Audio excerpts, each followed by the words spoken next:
ایک احسان فراموش کے شر کی داستان۔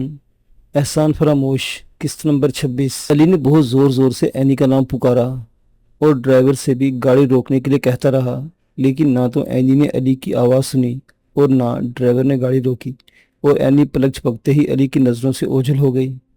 علی تڑپ گیا اور اس نے اگلی سیٹ پر بیٹھے بیٹھے ڈرائیور کی پیٹھ پر مکہ مارا اور انتہائی غصے میں بولا، ایڈٹ!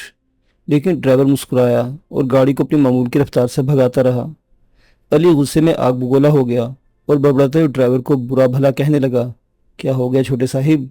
ڈرائیور نے علی کی کسی بات کا برا منائے بغیر بہت پیار سے پوچھا، گاڑی کیوں نہیں روکی؟ علی بولا، کس لیے روکوں؟ ڈرائیور نے علی کی بات کو اہمیت نہ دیتے ہوئے بے نیازی سے پوچھا، مجھے میری بہن نظر آئی تھی۔ ارے نہیں صاحب، کسی اور کو دیکھا ہوگا، ڈرائیور نے کہا۔ صاحب نے تو کبھی مجھے آپ کی بہن کے بارے میں کچھ نہیں بتایا۔ تم کون ہوتے ہو؟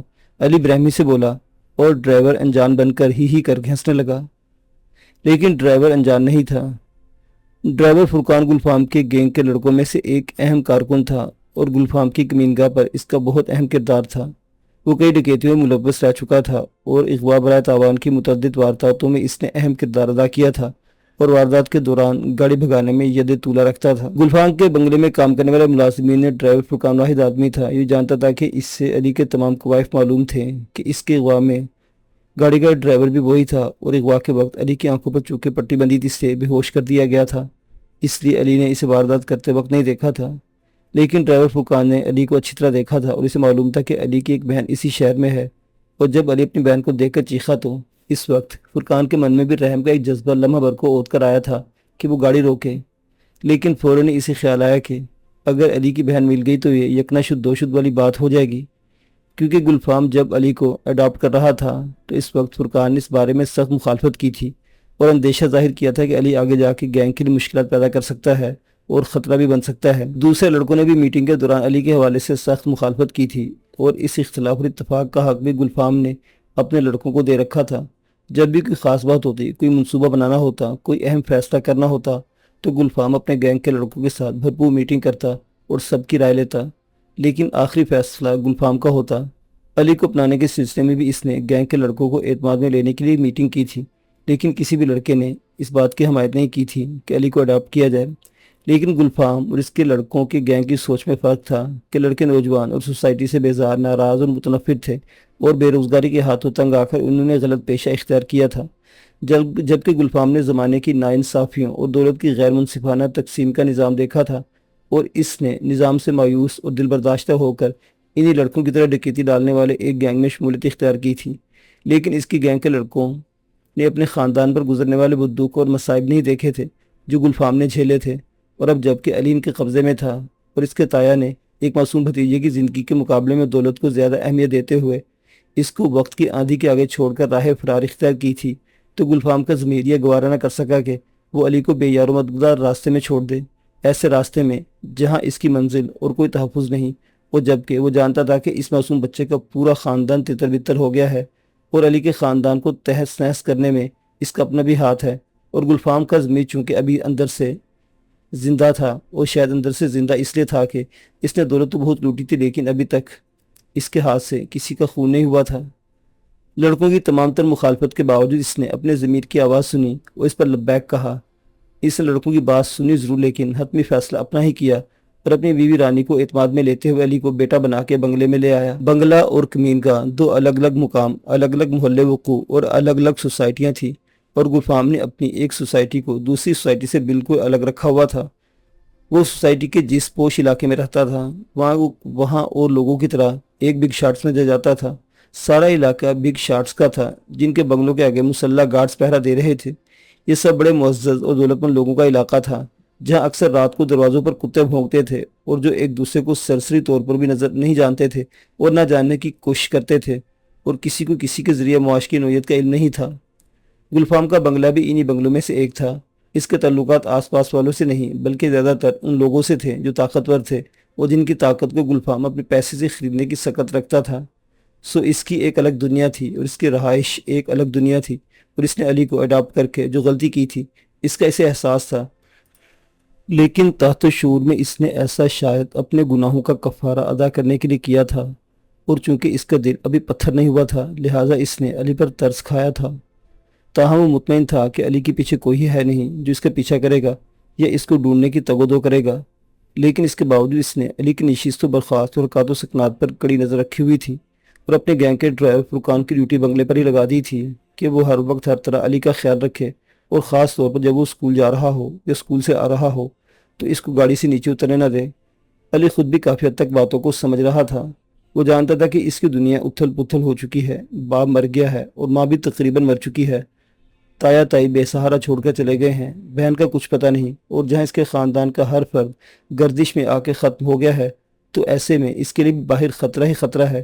اس کے لیے بہتر ہی اب اس بات میں ہے کہ وہ ڈیڈی گلفام کے پاس رہے اور اسی طرح کرے جس طرح ڈیڈی گلفام کہتے ہیں، اور یہ ڈیڈی گلفام کا لفظ جسے گلفامی نے دیا تھا، اور وہ گلفام کو ڈیڈی اور رانی کو رانی ماں کہنے لگا تھا، اور وہ کس حد تک خوش بھی تھا کہ اس سے اس گھر میں وہ سب چیزیں میسر تھیں جو اس کے نزدیک خواب کی طرح تھی، کہ اس کے تصور سے بڑا بنگلہ تھا، اس کے سونے کا الگ اور پڑھنے کا الگ کمرہ، جبکہ اس کا تایا تائی اسے اور اس کی بہن کو چھوٹے سے بدبودار کمرے میں سلاتے تھے جہاں گھر کے لوگوں کے جوتے رکھے ہوئے ہوتے تھے، اور یہاں سارا بنگلہ اس کے ڈسپوزل پر تھا کہ جو جی چاہے کرے، جو چیز چاہے کھائے پیے، کوئی روکنے ٹوکنے والا نہیں تھا۔ خدمت کے لیے نوکر چا کر، گاڑی، ڈرائیور، لہٰذا وہ اسی طرح کرنا چاہتا تھا جیسے گلفام چاہتا ہے۔ لیکن اس دن اسکول سے واپسی پر اچانک جس نے اپنی بہن اینی کو دیکھا تو من میں کھلبلی مچ گئی، بہت چیخا چلایا، لیکن نہ تو اینی نے اس کی آواز سنی اور نہ ہی ڈرائیور نے گاڑی روکی، اور انجان بن کے گاڑی واپس بنگلے پر لے آیا۔ گھر آ کے بہت رویا اور گلفام سے ڈرائیور کی شکایت کی، اس ڈرائیور کے بچے کی تو میں جان نکال لوں گا۔ گلفام نے علی کے سامنے ڈرائیور کو جھاڑ پلائی اور علی کو پیار کر کے تسلی دیتے ہوئے کہنے لگا، بیٹے تم فکر نہ کرو، جس کو تم نے دیکھا اگر وہ اینی تھی تو میں اسے ڈھونڈ نکالوں گا۔ وہ اینی تھی، علی اپنی بات پر زور دے کر بولا، تو پھر تم مطمئن ہو جاؤ، اب اسے ڈھونڈنا میرا کام ہے۔ گلفام نے اسے مطمئن کرتے ہوئے کہا، اور علی کو اطمینان ہو گیا کہ گلفام اب اسے ضرور ڈھونڈ نکالے گا، اور گلفام نے کوشش بھی بہت کی۔ تو لڑکے اور ڈرائیور فرقان کے ساتھ لگا دیے کہ وہ اس علاقے میں جا کے جاسوسی کریں جہاں علی نے اینی کو دیکھا تھا اور اس کا کھوج لگانے کی کوشش کریں۔ لڑکوں نے اپنا جال پھیلا دیا، خفیہ طریقے سے بہت چھان بین کی، لیکن کچھ پتہ نہیں چلا۔ ایسا لگتا ہے کہ لڑکی کسی کے گھر میں ملازمہ ہے، ایک لڑکے نے رائے دی۔ پاگل ہو گئے ہو تم، وہ ملازمت کرنے کی عمر میں نہیں ہے، گلفام نے لڑکے کو ڈانٹا۔ لیکن سر وہ لڑکی اس علاقے میں دیکھی ضرور گئی ہے ایک عورت کے ساتھ، پر آگے کچھ کھوج نہیں لگ رہی، لڑکے نے کہا۔ میرا اندازہ ہے کہ لڑکی کسی این جی او کے کسی یتیم خانے میں داخل کر دیا ہے، دوسرے لڑکے نے اظہار خیال کیا۔ اندازہ نہ لگاؤ، یقینی بات کرو، یتیم خانے شہر میں کون سے ہزاروں ہیں، 2 4 6 ہوں گے، گلفام نے کہا۔ یتیم خانوں کی ٹوہ لو اور حتمی طور پر بتاؤ۔ پھر لڑکے یتیم خانوں کو ٹوہ میں لگ گئے، تاہم اس سلسلے میں علی کو کچھ نہیں بتایا گیا، اسے یہی تاثر دیا گیا کہ اینی ضرور مل جائے گی۔ پھر 10 سال پلک جھپکتے گزر گئے۔ اب تمہیں اپنے بارے میں اور آگے کے بارے میں بہت کچھ سوچنا ہوگا شمالو۔ ایک دن جب رات کو بہت دیر سے شاہ جی گھر پہنچے تو پلنگ پر تھکے ہارے ڈھیر ہو کر بولے۔ شمیلہ شام سے ہی بے چینی کے ساتھ شاہ جی کا انتظار کر رہی تھی، اس نے جیسے تیسے 10 برس شاہ جی کی زوجیت میں گزار دیے تھے۔ اس دوران اس پر کئی عذاب گزرے، کئی دکھ آئے، کئی مصیبتیں سے جھیلی، وہ اب ان چیزوں کی عادی ہو گئی تھی، اس کے لیے یہی کافی تھا کہ اسی زندگی گزارنے کے لیے شاہ صاحب کا تحفظ حاصل ہے۔ شاہ صاحب نے بھی اپنا رویہ بدلا، ایک نارمل انسان کی حیثیت سے زندگی گزارنے کی مقدور پر کوشش کی، اور شمیلہ سے کیا ہوا یہ وعدہ پورا کیا کہ وہ کوئی اور شادی نہیں کرے گا، اور اس نے پھر کوئی اور شادی نہیں کی۔ حالانکہ کئی بچھڑے ہوئے جوڑے دوبارہ ملنے کے لیے شاہ صاحب کی خدمات حاصل کرنے آئے تھے، لیکن شاہ جی نے اپنے اندر قناعت کی ایک قوت پیدا کرنے کی کوشش کی، تاہم ان کی صحت اب قابل رشک نہیں رہی تھی۔ وہ طب کے حوالے سے بہت ادراک رکھتے تھے، اپنی صحت کو بحال رکھنے کے لیے کافی حد تک دوا دارو کرتے رہے، ورزش کا خیال رکھا، خوراک متوازن رکھی، دماغی قوت کے لیے خشخاش، چار مغز، بادام روغن اور دوسری ہی ایسی اشیاء استعمال میں لاتے رہے، اور طاقت کے لیے جو بن پایا دوا دارو کرتے رہے۔ لیکن بڑھتی عمر میں ان مقوی اشیاء نے الٹا اثر کیا، آنکھ میں موتیا آ گیا تو آپریشن کرانا پڑا، سو ایک آنکھ کے موتیوں کا آپریشن خراب ہو گیا، دوسری آنکھ میں بھی نامکمل روشنی رہ گئی، گٹھیا کا درد ہڈی کے ہر جوڑ میں بیٹھ گیا۔ شہر کے بڑے بڑے ماہر ڈاکٹروں کو بھاری فیس دے کر علاج کراتے رہے، لیکن بڑھتی عمر کو روکنے کا علاج تو حکیم لقمان کے پاس بھی نہیں تھا، اور شمیلہ ہی نے غالب کا شعر ایک بار انہیں سنایا تھا جو بآسانی ان کی سمجھ میں آ گیا تھا۔ مزمحل ہو گئے قوا غالب، مزمحل ہو گئے قوا غالب، وہ عناصر میں اعتدال کہاں۔ اور شاہ جی نے محسوس کر لیا تھا کہ ان کی زندگی کے سورج کی آب و تاب ختم ہو گئی ہے یا ختم ہو رہی ہے، تاہم اس دوران انہیں اس بات سے بہت تقویت حاصل ہوئی کہ شمیلہ ان کی زوجیت میں ہے، اور جس نے شاہ صاحب کی بیماری اور پیرانہ سالی کے حوالے سے خدمت کر کے حق زوجیت حق سے زیادہ ہی ادا کر دیا تھا اور ادا کر رہی تھی۔ ایسا لگتا تھا کہ جیسے شمیلہ پیدا ہی خدمت کے لیے ہوئی ہے، اس نے شاہ جی کو بہت آرام دیا اور انہیں مشورہ دیا کہ وہ اپنے اندر کے مرض سے شرمندہ نہ ہوں کیونکہ یہ وقت قاضا ہے۔ نیز انہیں یہ بھی باور کرایا کہ اس کے اندر اب کوئی عورت نہیں بس رہی، کہ اس کے اندر کی عورت خود بخود مر گئی ہے اور جو تھوڑی بہت بچ گئی تھی اسے اس نے خود مار دیا ہے۔ اب صرف بچی کچی زندگی سے گزارنی ہے اور اس زندگی میں آس کی ایک ڈور ہے جس کو وہ کبھی نہ توڑے گی اور کبھی نہ ٹوٹنے دے گی۔ شاید زندگی کی گزرگاہ کے کسی موڑ پر اس کے علی اور عینی کی خبر مل جائے اور یہ آس وہ آخری سانس تک شاہ جی کی چھت کے نیچے قائم رکھنا چاہتی تھی۔ لیکن جو تشویشناک بات شمالہ کے لیے پیدا ہو گئی تھی وہ یہی تھی کہ شاہ صاحب کی حویلی کے در و دیوار اور چھت بھی اسے مخدوش دکھائی دینے لگے تھے کہ شاہ جی کا دبدبہ اور تمطراق تو ختم ہوتا جا رہا تھا۔ باہر کے انتظام پر بھی گرفت کمزور پڑ گئی تھی اور شمالہ کو کچھ معلوم نہیں تھا کہ شاہ جی کی باہر کی دنیا میں کیسی توڑ پھوڑ ہو رہی ہے، کیونکہ آستانہ پر جہاں ان کے مرید اور پیروکار آتے تھے شاہ جی نے بند کر دیا تھا۔ گدے بھی اٹھ گئی تھی یا کسی اور نے قبضہ کر لیا تھا۔ شاہ جی کی زمینوں کا کامدار بھی اب کوئی مختلف آدمی تھا جس سے شاہ جی کا کوئی واسطہ نہیں لگتا تھا اور آڑتیوں سے شاہ جی کا براہ راست کوئی تعلق نہیں رہا تھا، اور ان تمام حالات نے مل کر شاہ جی کی داخلی صورتحال میں بھی کچھ ایسی خرابی پیدا کر دی تھی کہ ان کا ہاتھ تنگ دکھائی دیتا تھا اور وہ اکثر خرچ کے لیے شمالہ سے روپے مانگ لیتے تھے، کیونکہ پچھلے 10-12 سال کے دوران جب ان کے پاس کھلا پیسہ تھا تو وہ کھلے دل سے شمالہ کو کچھ رقم دیتے رہے تھے۔ جب بھی ان کا موڈ اچھا ہوتا وہ شمالہ کو 5-10 ہزار دے دیتے اور ساتھ ہی اسے رقم اپنے پاس محفوظ رکھنے کی تلقین کرتے۔ شمالہ کا خرچ ہی کیا تھا، نہ کہیں آنا نہ جانا، ہر وقت گھر میں رہنا، لہٰذا پیسے کو ایک تجوری میں مکفل کر دیتی۔ جب شاہ جی پاس ہوتے تو شاہ جی کو بھگتتی اور جب وہ گھر نہ ہوتے تو کتابیں پڑھ کر اپنا وقت گزار لیتی، اور کتابیں شاہ جی کے پاس کافی تھی۔ کچھ یونانی طب کے حوالے سے تھی، کچھ تاریخی کتب تھی، کچھ اسلامی تاریخ سے متعلق تھی اور کچھ ایسا لٹریچر تھا جو شاہ جی کو زیب نہیں دیتا تھا۔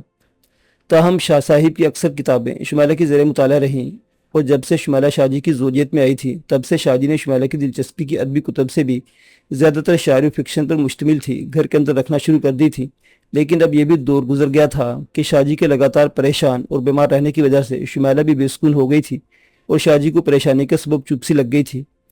وہ بہت غیر حاضر دماغ اور اکھڑے اکھڑے سے رہتے تھے اور زمین پر چلتے ہوئے زمین کو ہلا دینے والا آدمی اب بمشکل لاٹھی کا سہارا لے کر صرف اتنا چل پاتا کہ سین سے کھیت اور کھیت سے آگے منڈھیروں تک جا پاتا اور کھیت میں اگے ہوئے پودوں اور درختوں کے پتوں، پھلوں اور پھولوں کو چھو کر ان کی خوشبو سونگتے۔ پھر ایک دن اچانک اسے ایک ٹیلی فون آیا جس سے سن کر بہت پریشان ہو گیا اور شمالہ نے اسے کسی گڑ گڑا کر التجا کرتے سنا۔ وہ کہہ رہا تھا، نہیں نہیں، تم اندر نہیں آنا، میں باہر آ رہا ہوں تمہارے پاس۔ اور پھر یہ کہہ کر اس نے موبائل فون بند کیا اور لاٹھی اٹھا کے جانے لگا۔ کیا بات ہے، کون تھا؟ شمالہ نے پریشانی سے پوچھا۔ کچھ نہیں، میں ذرا باہر جا رہا ہوں، اگر رات لوٹنے میں دیر ہو جائے تو پریشان نہیں ہونا، شاہ جی نے کہا۔ مگر شمالہ نے تشویش سے کچھ کہنا چاہا تو شاہ جی نے ہاتھ بلند کر کے اسے چپ کرا دیا۔ سب کچھ بتا دوں گا، انہوں نے جاتے جاتے کہا۔ شمالہ آگے بڑھی اور بازو تھاما۔ میں سہارا دے کے سڑک چھوڑاتی ہوں، شمالہ نے کہا۔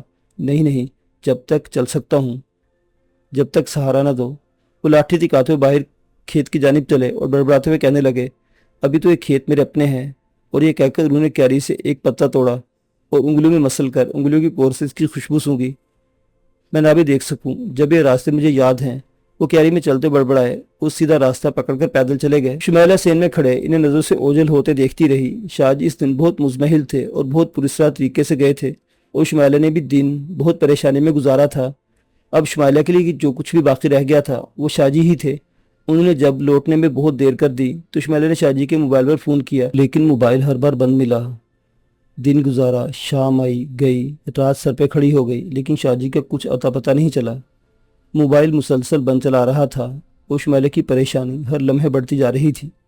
اس کی سمجھ میں کچھ نہیں آ رہا تھا کہ وہ کیا کرے۔ حویلی میں تنہا تھی، وہ کبھی باہر جاتی کبھی اندر آتی، کچھ بھی اس کی سمجھ میں نہیں آ رہا تھا کہ وہ کیا کرے۔ وہ سوچ رہی تھی کہ اس کو باہر کے حجرے وغیرہ کی طرف جا کر صورتحال معلوم کرنا چاہیے، لیکن وہ حجرے کی طرف کبھی گئی نہیں تھی کہ شاہ صاحب کی جانب سے اجازت نہیں تھی۔ وہ اسی ادھیڑ بن میں سر پکڑے بیٹھی تھی اور رات نصف سے زیادہ گزر چکی تھی کہ اچانک کسی گاڑی کی لائٹیں حویلی پر پڑی اور پھر گاڑی کے دروازے کے باہر رکنے کی آواز آئی۔ شمالہ تیزی سے باہر نکلی، لیکن رکنے والی گاڑی کی لائٹیں بجھ چکی تھیں اور کار، جس کا رنگ بھی سیاہ تھا، رات کے سیاہ رنگ میں تحلیل ہو گئی تھی۔ شاہ جی کار سے اتر کر لاٹھی ٹکاتے گھر کی طرف آئے۔ شمالہ نے بازو پکڑ کر یوں ہی اشارتاً سہارا دیا۔ کار نے ریورس لیا اور تیزی سے مڑ کر نکل گئی۔ شمالہ کچھ نہ دیکھ سکی کہ کار میں کتنے اور کون لوگ تھے۔ وہ شاہ جی کا بازو تھام کر اندر لے آئی اور شاہ جی پلنگ پر گر جانے کے انداز میں ڈھیر ہو گئے اور بہت دکھ کے ساتھ شمالہ سے کہنے لگے، اب تمہیں اپنے بارے میں سوچنا ہوگا شمالو، وہ انتہائی شکست خوردہ لہجے اور تھکی آواز میں بولے، آخر مسئلہ کیا ہے؟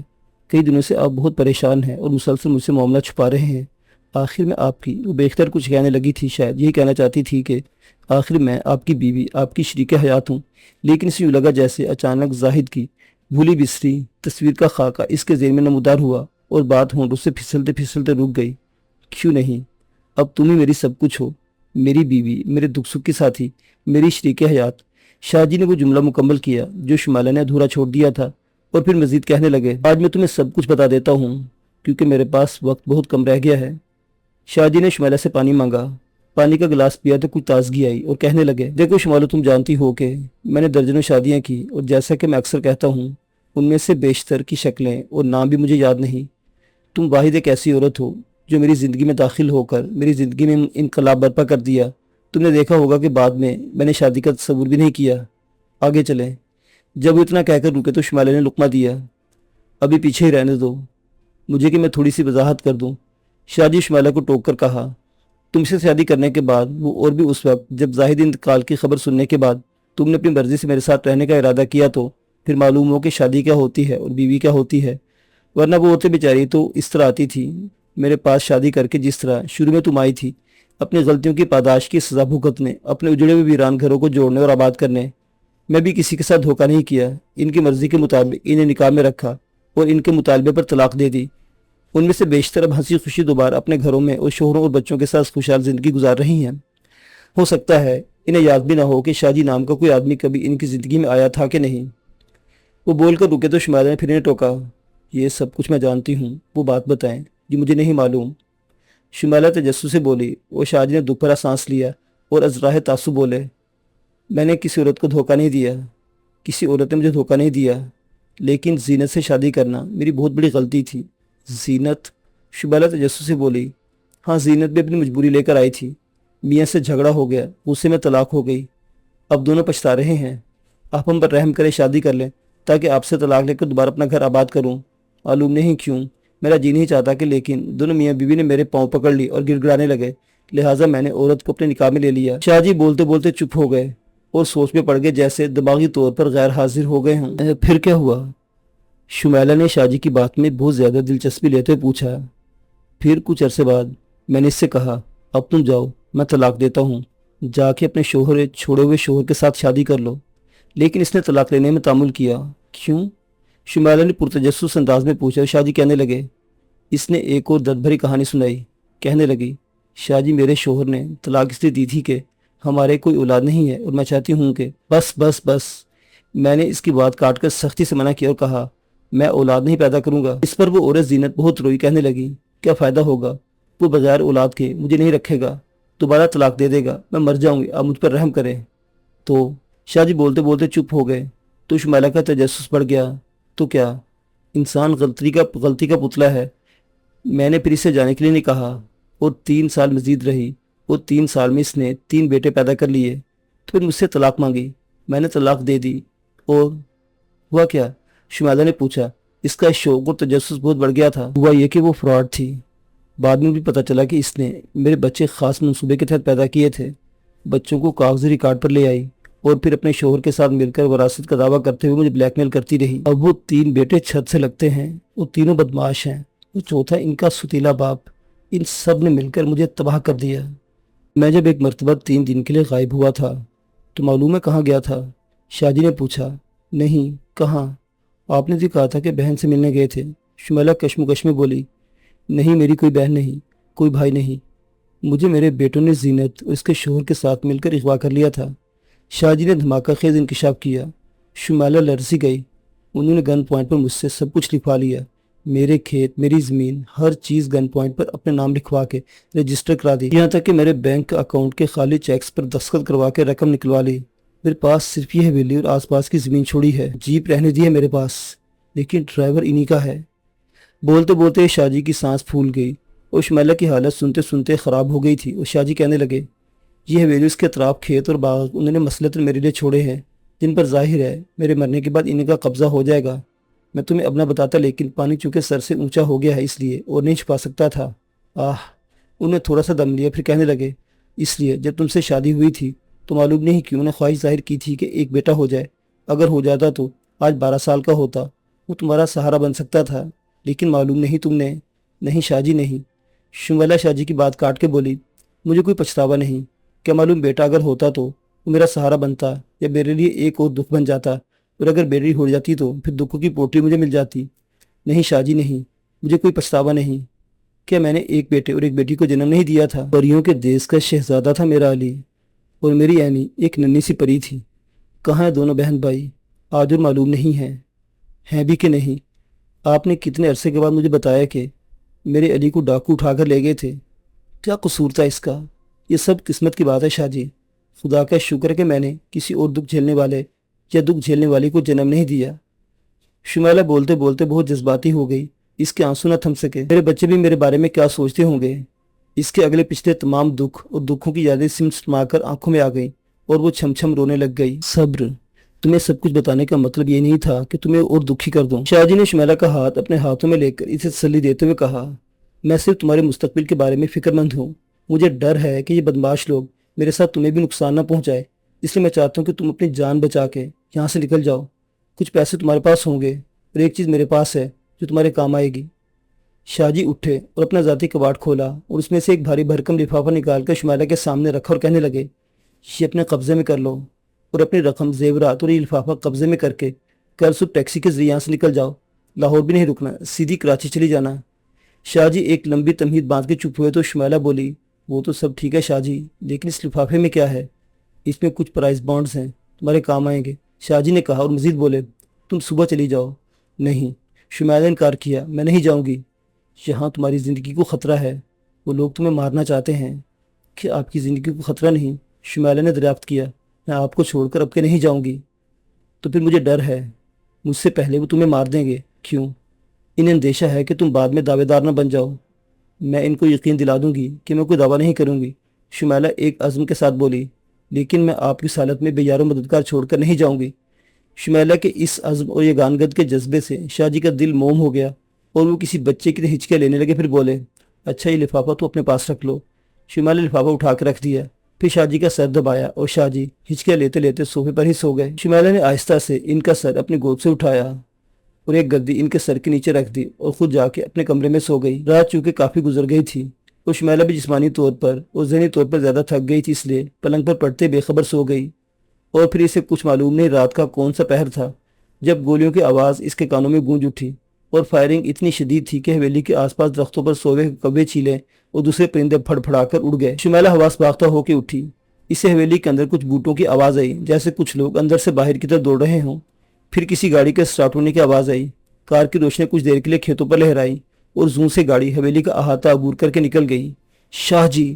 شمیلہ چیخی، اسے شاہ جی کے کراہنے کی آواز ڈرائنگ روم سے آ رہی تھی۔ وہ بے تحاشا ڈرائنگ روم کی طرف بھاگی تو دیکھا شاہ جی کی لاش خون میں لت پت صوفے پہ نیچے پڑی ہوئی تھی۔ شمیلہ ایک چیخ مار کر شاہ جی سے لپٹ گئی۔ دیکھا میں نے کہا تھا، شاہ جی بمشکل بولے، ان کی سانس ابھی تک چل رہی تھی۔ اب کل یہاں بہت ہجوم ہوگا، لیکن تم رکنا نہیں۔ اگر صبح کو سورج طلوع ہونے سے پہلے نہیں تو شام کا سورج غروب ہونے سے پہلے اپنا مال متا لے کر یہاں سے نکل جانا، یہ میری وصیت ہے۔ شاہ جی بمشکل الفاظ ادا کیے تھے اور شمیلہ کے بازو میں جان دے دی۔ شمیلہ نے شاہ جی کی وصیت پر عمل کیا، لیکن اس طرح نہیں جس طرح شاہ جی نے کہا تھا۔ پولیس کو شمیلہ نے اس وقت فون کر دیا تھا۔ زیادہ وقت نہیں لگا جب پولیس کی جماعت آن پہنچی۔ شمیلہ نے اپنا بیان ریکارڈ کروا دیا۔ پولیس صبح تک موجود رہی، لاش کو قبضے میں کر کے شہر کے اسپتال میں پوسٹ مارٹم کے لیے جایا گیا اور دن بھر لوگ آتے رہے اور حجرے کے اطراف شاہ جی کے احباب، دور پرے کے رشتہ دار، برادری کے لوگ، گاؤں والے، شاہ جی کے مرید اور معتقدان کے علاوہ ان کے ساتھ کاروبار کرنے والے لوگ بھی جمع ہو گئے۔ شام تک لاش بھی پوسٹ مارٹم کے بعد واپس آ گئی۔ شاہ جی کے گھر کی میزبانی اور تدفین وغیرہ کا انتظام شاہ جی کے انہی تینوں بیٹوں نے کیا جو زینت کے وطن سے تھے، اور شمیلہ نے پہلی مرتبہ شاہ جی کے ان تینوں بیٹوں کو دیکھا۔ بہت سی خواتین بھی تعزیت کے لیے آئی ہوئی تھیں جنہیں شمیلہ نہیں جانتی تھی، تاہم ان خواتین میں شاہ جی کی 3 بیٹوں کی ماں زینت موجود تھی، جو خود آ کے شمیلہ سے ملی اور شاہ کی موت پر افسوس کا اظہار کیا۔ گزشتہ رات شاہ جی کی گفتگو کے بعد شمیلہ کے لیے نتیجہ اخذ کرنا کہ قاتل کون ہے مشکل نہ تھا۔ شاہ جی نے تو پہلے ہی قاتلوں کی نشاندہی کر دی تھی کہ زینت اور اس کے 3 بیٹے انہیں قتل کروا دیں گے، جبکہ شاہ جی کی ہی 3 بیٹے ان کی ماں زینت سوگوار دکھائی دے رہے تھے اور تعزیت کے لیے آنے والوں کی تعزیت پہ یہ لوگ وصول کر رہے تھے، یعنی مقتول کا افسوس بھی قاتلوں سے کیا جا رہا تھا۔ تاہم شمیلہ نے پولیس کے آگے کسی کی نشاندہی نہیں کی،